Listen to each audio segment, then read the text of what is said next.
بسم اللہ الرحمن الرحیم۔ السلام علیکم ورحمۃ اللہ وبرکاتہ۔ رب ارحمہما کما ربیانی صغیرا۔ اے میرے رب، میرے ماں باپ پر اس طرح رحم فرما جس طرح انہوں نے بچپن میں مجھ پر کیا تھا۔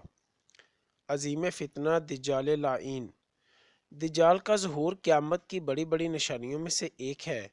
حضرت امام مہدی علیہ السلام دیگر فتنوں سمیت عیسائیوں کے فتنہ کو مٹا کر فارغ ہوئے ہی ہوں گے کہ اس دجال کا ظہور ہو جائے گا جس کے خاتمہ کے لیے حضرت عیسیٰ علیہ السلام تشریف لائیں گے۔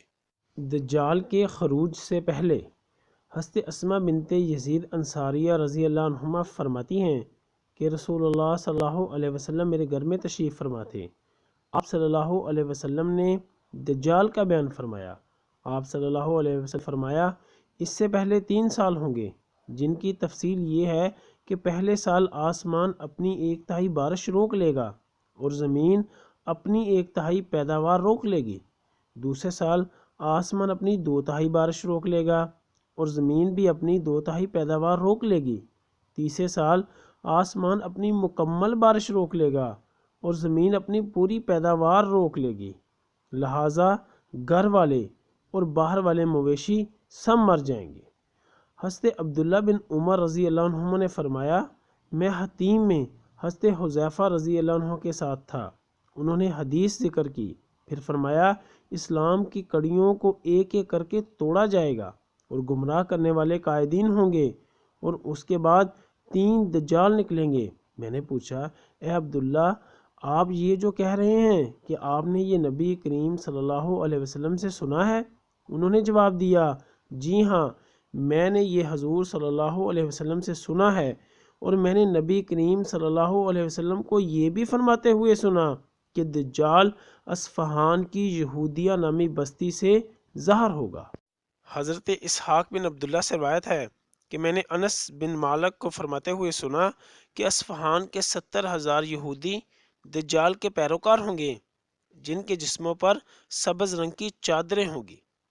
حضرت عمر بن حیث حضرت ابوبکر صدیق سے روایت کرتے ہیں کہ انہوں نے بیان کیا رسول اللہ صلی اللہ علیہ وسلم نے فرمایا دجال روئے زمین کے ایک ایسے حصے سے نکلے گا جو مشرق میں واقع ہے اور جس کو خراسان کہا جاتا ہے۔ اس کے ساتھ لوگوں کے کتنے ہی گروہ ہوں گے اور ان میں سے ایک گروہ کے لوگوں کے چہرے تہ بند پھولی ہوئی ڈال کی مانند ہوں گے۔ آنکھ سے کانا۔ حضرت عبداللہ بن عمر رضی اللہ عنہما سے روایت ہے نبی کریم صلی اللہ علیہ وسلم نے ایک روز لوگوں میں دجال کا ذکر کیا اور فرمایا اللہ تعالیٰ تو کانا نہیں ہے، جبکہ مسیح دجال کانا ہوگا۔ اس کی دائیں طرف کی آنکھ ایسی ہوگی جیسے پھولا ہوا انگور۔ حضرت انس رضی اللہ عنہ سے روایت ہے کہ نبی کریم صلی اللہ علیہ وسلم نے فرمایا کوئی نبی ایسا نہیں گزرا جس نے اپنی امت کو کانے کذاب سے نہ ڈرایا ہو۔ آگاہ ہو جاؤ کہ وہ دجال کانا ہے اور تمہارا رب کانا نہیں ہے۔ اس کی دونوں آنکھوں کے درمیان لفظ کافر لکھا ہوگا۔ حضرت عبادہ بن ثابت رضی اللہ عنہ سے روایت ہے رسول اللہ صلی اللہ علیہ وسلم نے ارشاد فرمایا میں نے تمہیں دجال کے متعلق اتنی ڈھیر ساری باتیں بتائی ہیں کہ تمہاری عقل میں نہ سمانے کا خدشہ لاحق ہونے لگا ہے۔ بے شک دجال پستہ قد، ٹیڑھی ٹانگوں والا، گنگریالے بالوں والا، کانا اور برابر آنکھوں والا ہوگا۔ نہ اس کی آنکھیں باہر نکلی ہوں گی نہ اندر دسی ہوئی ہوں گی۔ اگر تمہیں ان باتوں میں شک رہے تو خوب یاد رکھنا کہ تمہارا رب کانا نہیں ہے۔ پیشانی پر کافر۔ حضرت حذیفہ رضی اللہ عنہ سے روایت ہے کہ رسول اللہ صلی اللہ علیہ وسلم نے فرمایا دجال کے پاس جو کچھ ہوگا میں اس کو دجال سے زیادہ جانتا ہوں۔